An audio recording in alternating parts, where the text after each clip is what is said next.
I'm the branch secretary of Kenya Union of Clinic Officers. We are greatly concerned as health workers because of the transfers that are happening in the department. Yesterday, we were very much surprised after the Director of Public Health was transferred or relinquished from his duties and the position given to someone else who is not even a medic. He has not done anything with concerning the public health. We doesn't understand how he is who have gone to school, who have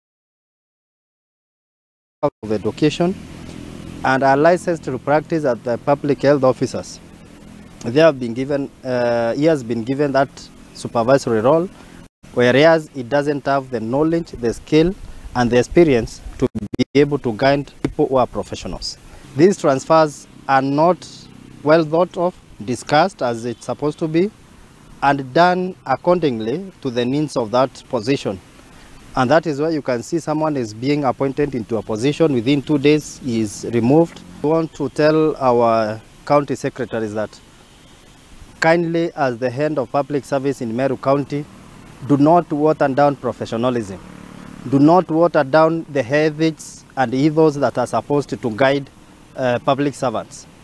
We also saw a situation where the administration of Meru level 5 was all of it removed from office just because they had declined to give a tender, that is a briefcase company, a tender which was worth 13.2 million.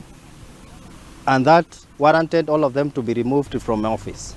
Natugithie nambere na twarithia boda guku ni mwena wa County ya Nairobi ni magicakaite gukorwo